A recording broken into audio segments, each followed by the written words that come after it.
Did you know?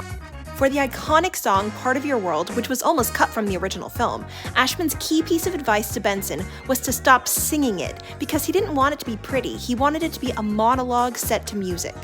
Where the people are. Did you know? Poor health plagued the actors during the filming of Singing in the Rain. Donald O'Connor needed a week of bed rest after doing this stunt. Gene Kelly had a fever of 103 during this number, and Debbie Reynolds danced so long that her feet were bloody in this song. Did you know? A few years before the release of the movie, Julie Andrews spoofed The Sound of Music on a TV special with Carol Burnett. I'm Mama. I'm Papa. I'm Peter. I'm Franz. I'm Ludwig. I'm Johann. I'm Wolfgang. I'm Hans. Did you know? The writers of the hit musical Six, Toby Marlowe, who studied English literature, and Lucy Moss, who studied history, met as students at Cambridge University and wrote the show for the Musical Theatre Society at their school to take to the 2017 Edinburgh Fringe Festival. They played around with several names and landed on Six, Divorced, Beheaded, Live. And it wasn't the fully realized production we know today, but it caught the eye of producers, and the rest is history. Or should I say, herstory. Did you know? Howard Ashman directed Jodie Benson in a little-known Broadway musical he wrote called Smile, where Benson sang a song entitled Disneyland, shortly before she became Disney royalty as the voice of Ariel. Disneyland.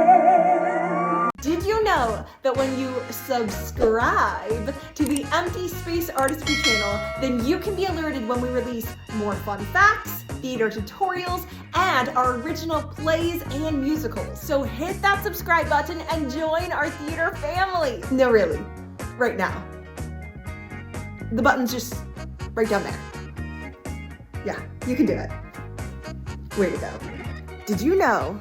Julie Andrews, who originated the role of Eliza Doolittle on Broadway, was passed over for the role in the movie musical because she was considered to be not well known enough.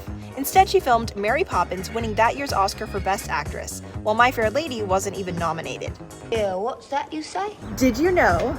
The name of the character Elphaba from Wicked is derived from the author of the original story, The Wonderful Wizard of Oz. L. Frank Baum becomes Elphaba. Did you know? You probably knew that the 1947 Lerner & Loewe musical was a source of inspiration for the show Schmigadoon. But did you know that the song Almost Like Being in Love played over the credits for the film Groundhog Day, which itself got turned into a musical, and is another story of a town and its magical day and time? Why, it's almost like being in love. Did you know? The Theater District was one of the first streets in New York to be fully illuminated by white electric bulbs in the 1890s, thus giving rise to the nickname the Great White Way. New York, New York. Did you know? Although Harry Potter and the Cursed Child is not a musical, the Broadway play features a Grammy-nominated score written by two-time Grammy Award winner Imogen Heap. What you say, Harry? Did you know? Hercules, the 1997 Disney movie, finally made its way to the stage in 2019 with the Public Theater's production, featuring almost 200 performers of amateurs and professionals. Then most recently in March of 2023 at the Paper Mill Playhouse. What do you know? Through its iterations, reviews have been mixed, with audiences loving a focus on asking what it truly means to be a hero, like when the citizens of Thebes asked Hercules to prove his strength by helping with affordable housing.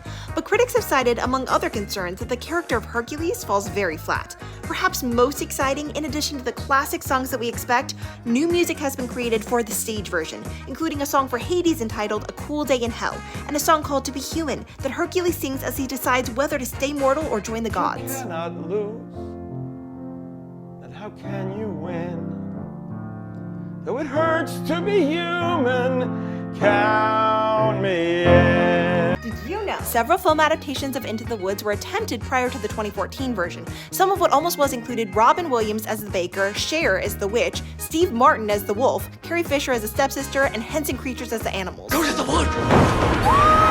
Did you know? The beloved songs that we know from Newsies almost never were because it was originally written as a straight drama. At first, Christian Bale didn't even realize it was going to be a musical. It was only after the success of The Little Mermaid that Katzenberg requested the change. Look at me, I'm the king of New York. Did you you know? 2 days before the first run-through of the new Broadway revival, which Sondheim was planning to attend, the legendary composer passed away. However, his work lives on in many ways, including the revival cast album coming soon, which just released the first track. Attend the tale of Sweeney Todd. Did you know? As of today, May 6, 2023, The Lion King on Broadway just became one of only 3 shows in history to reach 10,000 performances. Phantom played nearly 14,000, and Chicago is currently at 10,353.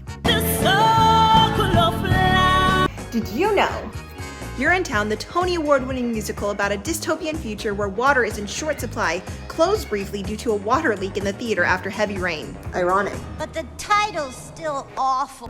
Did you know? West Side Story was originally going to be East Side Story, about a romance between a Jewish boy and a Catholic girl. However, with the rise of teen gangs, the writers changed the story to the one we know today. Did you know? The Wizard of Oz played on Broadway in 1903. It was a different version than the one we know today, and the book and lyrics were by the author of the original story, L. Frank Baum. The story went on to inspire countless screen adaptations, including this 1925 silent film version, and of course the 1939 classic. But the stage version inspired by the film has never appeared on Broadway. We're off to see the wizard, the wonderful Wizard of Oz. Did you know? There was a single chorus of a song that inspired the show. Anais Mitchell, writer of Hadestown, said, "It was the seed that made me go, I think I'm going to write a folk opera about Orpheus and Eurydice." So what was the song? It was the first piece written for the show, the chorus of Wait For Me.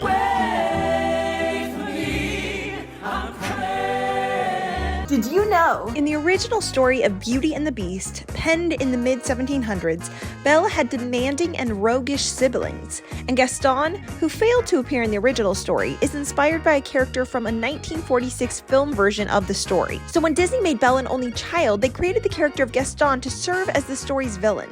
And I'm glad they did, because that also paved the way for one of the best songs added for the stage version of the story, Gaston's self-adoring proposal to Belle, the song Me. We shall be the perfect pair, rather like my thighs. Thanks so much for watching, and if you want to see more fun facts like this, then comment below which shows you'd like to see featured.